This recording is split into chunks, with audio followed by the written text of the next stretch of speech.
Get ready for the dictation. Dictation will start in 5 seconds. Start. Sir, I was referring to the clause which relates to the translation of works. As I said, the main purpose which motivated the Joint Committee make this provision was that opportunities should be given to pupils to take advantage of the works written in various languages. It is only through translations that culture can be disseminated in this country. Ours is not a unilingual country, it is a multilingual country. And if we put restriction in the way of translating works, we put restriction in the way of the advancement of knowledge itself. It is therefore necessary to make the process of translating works from one language to another an easy one. It was with that purpose that this provision was made. I must say that I do see the force of the arguments which have been advanced against this provision. It does create some hardships for the authors because they are deprived to some extent of their rights after a period of 10 years. I am, however, willing to accept the amendment which has been proposed by my friend Mr. Sinha with slight alterations. There is some advantage in it. The amendment which has been moved by my friend is on the lines of the Universal Copyright Convention to which India is a signatory. Some members have suggested that the right of translation should be coextensive with the copyright for original work, that is, for a period of 50 years.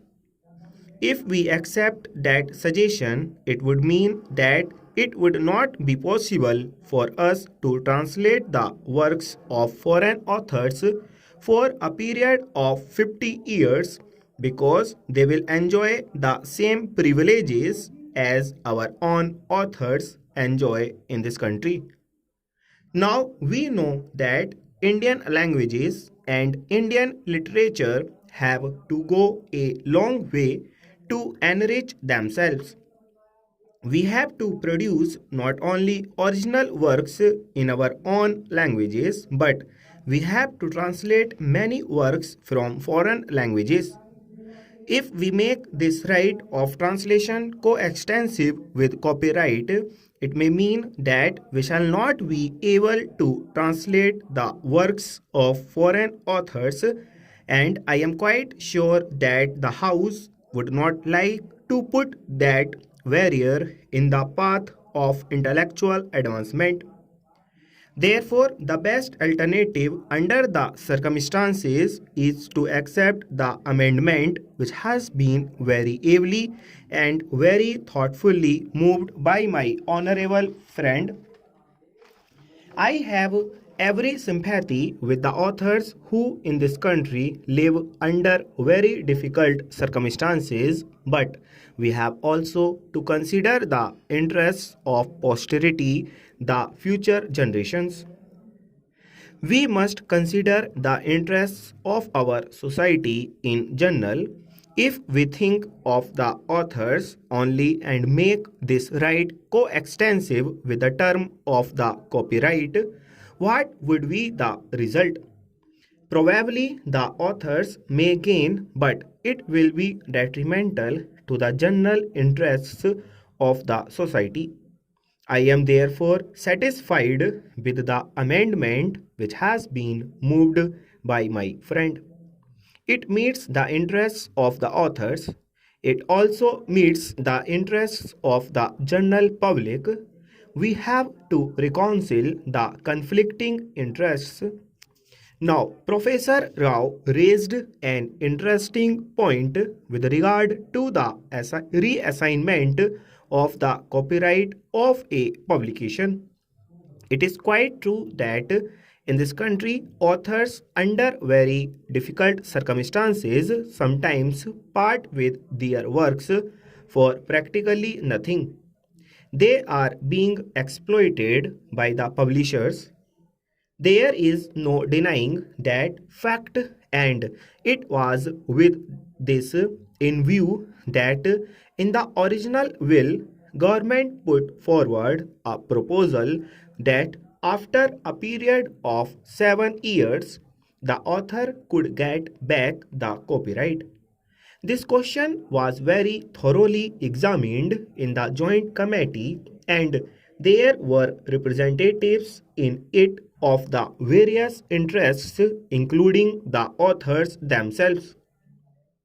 The committee felt that if this provision for the reassignment of the copyright to the author was accepted, it would work against the interests of the authors themselves. The argument was that the publisher in the earlier stages makes an investment. He spends some money on advertisement. When a book is published, in order to capture the market, the publisher has to spend some money for 2 or 3 years, and just when it becomes popular and brings him a good return, the author will come to him and say, "Look here, will you please return this book to me?" If the publisher is so uncertain about the future of the book, if the publisher is always uncertain about his publications, and if he knows that after a period of 7 years he is not going to get any return on the investment he has made, do you think that any publisher would ever take any interest in pushing back book in the market? After all, business is business and publishing is a business.